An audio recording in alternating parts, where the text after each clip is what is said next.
¿Qué tal? ¿Cómo están amigos y amigas de esta comunidad? Como siempre un gusto, como siempre un placer que nos acompañen. Hoy hablamos de dos personajes que hace unos cuantos días estuvieron involucrados en la disputa por la candidatura presidencial de Morena. Gerardo Fernández Noroña, quien sorprendió a todo el mundo, y Ricardo Monreal Ávila, que confirmó lo que se esperaba de él.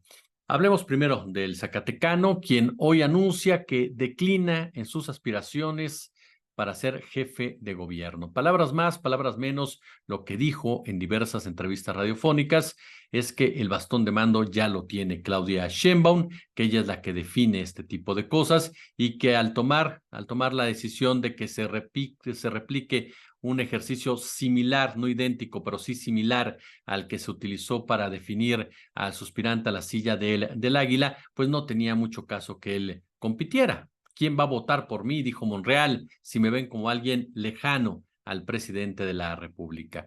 La jefatura de gobierno se ha vuelto una obsesión, una fijación para el político zacatecano desde que llegó a la alcaldía de Cuauhtémoc. Operó precisamente para conseguirla, atendió estos puentes tan polémicos, tan corruptos algunas veces, tan útiles otras para llegar precisamente a la sede del poder capitalino. Sin embargo, se le puso enfrente Claudia Sheinbaum, quien en su momento fue respaldada por el presidente López Obrador para que fuera ella la candidata de Morena. Pero a Monreal no le fue nada mal, por supuesto. Se le entregó la coordinación de senadores del partido gobernante, desde donde comenzó a cavar su tumba. Lejos de convertirse en un político útil para el movimiento de la Cuarta Transformación, de asumir con inteligencia, con madurez, el poder que se le estaba otorgando, lo utilizó para ufanarse del mismo, para sentirse intocable, para sentirse capaz precisamente de ir en contra del líder del movimiento al que pertenecía. Su argumento es que el poder legislativo es independiente, el poder ejecutivo, efectivamente, se encuentran en el mismo nivel, en la misma sintonía, pero lo que nunca entendió Monreal es que él no era el poder legislativo, él no era el Senado de la República. Él era el coordinador de una bancada. Sí, el presidente, si gusta usted, de la misma instancia legislativa. Pero eso es una cosa. Y otra cosa es sentirte el poder completo. Además de que si él estaba ahí, se debía a Andrés Manuel López Obrador. Por lo tanto, no se trataba de que fuera en contra de los intereses de la nación, pero sí que operara a favor del movimiento al cual presuntamente pertenecía y que constantemente rechazó para hacer su propio juego, para empoderarse de una manera muy, pero muy particular. Llegó el punto en que él mismo destruyó la confianza que Andrés Manuel López Obrador le había brindado, le había otorgado. Por lo tanto, colocó ahí en primera instancia a Olga Sánchez Cordero, quien había fungido como secretaria de Gobernación. Después, de plano, pidió la intervención del entonces titular de Bucareli, Adán Augusto, para que ya metiera a raya a Ricardo Monreal, que había librado batallas durísimas con un morenista de cepa como Martí Batres. Bueno, la confianza de López Obrador en Monreal era tal que prefirió pedirle al siempre leal Batres que saliera del Senado y que se incrustara en el ecosistema de la Ciudad de México. Terminó siendo él sí jefe de gobierno, él sí ocupando ese lugar, ese puesto que tanto ha soñado Ricardo Monreal, quien sin embargo durante mucho tiempo quiso marcar su diferencia, su distancia con Andrés Manuel López Obrador y le dio resultado. Marcó tanta la distancia con el político tabasqueño que los integrantes del López Obradorismo lo ven ajeno a este movimiento y por lo tanto decidieron no darle la mínima oportunidad, la mínima, por supuesto, de ser contendiente a algún cargo o por lo menos al cargo que él esperaba. Ahora, Claudia Sheinbaum hace bien en un momento dado o haría bien en hacerlo completamente a un lado? No, por supuesto que no. Monreal es un personaje útil en materia operativa. Es un personaje, por supuesto, que puede, como ya lo demostró en 2021, aunque no tiene el mismo poder que en esas épocas, puede influir de cierta manera, sobre todo para ponerles el pie a los de Morena aquí en la Ciudad de México, particularmente lo que es la alcaldía Cuauhtémoc, en donde sí tiene muchas relaciones que influyen a final de cuentas en el sufragio. Entonces, deben de tenerlo cerca o por lo menos deben de tenerlo vigilado para que si no va a operar a favor de Morena, tampoco opere en contra de la misma.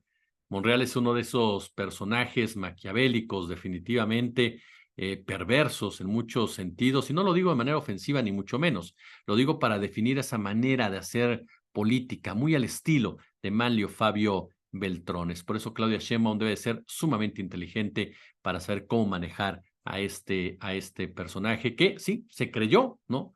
Se creyó el Senado de la República, se creyó, ¿no?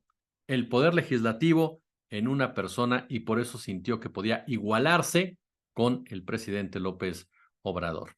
Y del otro lado, Gerardo Fernández Noroña. De verdad que si yo fuera integrante o estratega de Claudia Sheinbaum, lo primero que haría es sentarme con Gerardo Fernández Noroña y preguntarle cómo le hiciste para conquistar a tantas personas, cómo lo hiciste para llegarle a tantas personas. Y la respuesta de Noroña seguramente sería muy clara: fui auténtico, fui yo, porque eso fue Gerardo Fernández Noroña durante toda esta campaña, auténtico, un tipo que decía las cosas como las pensaba, un tipo que se mantuvo firme en todo momento a sus conceptos. Podías estar de acuerdo con él, podías no estar de acuerdo con él, pero que al final de cuentas decías, él ha sido de una pieza, un tipo que se manejó mucho cerca de la población, y eso es algo que no deberían de olvidar ninguno de los políticos y políticas, y es parte de la escuela que emana de López Obrador. De verdad, estar cercanos a la población, no creer que la población es solamente los que están en su ámbito personal, en su círculo, no, para nada. El mexicano y mexicana de a pie son sumamente importantes, y más ahora que ya López Obrador les permitió, los llevó precisamente a involucrarse más en la política, y sobre todo comenzó ya a hacer que se interesen en cada una de las decisiones que se están tomando alrededor de ellos. Es ahí cuando buscan candidatos empáticos, y por eso Gerardo Fernández Noroña conquista a muchas personas, porque lo sienten parte precisamente de ese mexicano y mexicana de a pie. Pues bien, Fernández Noroña ha denunciado que tanto el INE como el Tribunal Electoral quieren inhabilitarlo de por vida, y todo porque supuestamente llevó a cabo actos de violencia política de género. Lo platicábamos el otro día, ¿no? Cuando Xóchitl Gálvez hizo lo mismo con el presidente López Obrador. Incluso Xóchitl Gálvez ha pedido que jurídicamente el presidente ya no diga su nombre, lo cual es una tontería, de lo cual estaremos platicando después. Pues bien, Gerardo Fernández Noroña recibió también, por supuesto, una denuncia al respecto por parte de Lili Téllez. Sí, Lili Téllez, que se la ha pasado ofendiéndolo todo el tiempo, no llamándolo changoleón, diciendo que es un barbaján, etcétera, etcétera, y que a final de cuentas se fue a quejar porque Fernando Noroña le respondió. Ya fue sancionado, ya compitió y tiene sus derechos, y de repente el INE y el tribunal le dicen violencia política de género y se te puede inhabilitar indefinidamente, lo cual me parece más una treta por parte sobre todo del tribunal, para hacer a un lado a un personaje que ven complicado, difícil, sobre todo si se vuelve coordinador de Morena, sea en el Senado o en la Cámara de Diputados.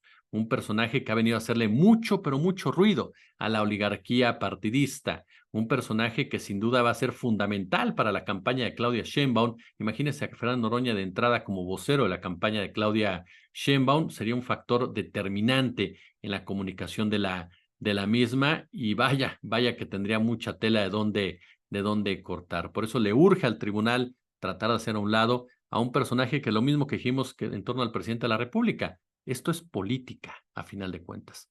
Más allá de la cuestión de equidad de género, de la deuda histórica y de todo lo que usted quiere y mande, que tienen toda la razón, esto es política. Están discutiendo los políticos. Hay análisis, hay debate, hay discusiones políticas. Y más ofensiva fue Lili Téllez que lo que le dijo en respuesta a Gerardo Fernández Noroña.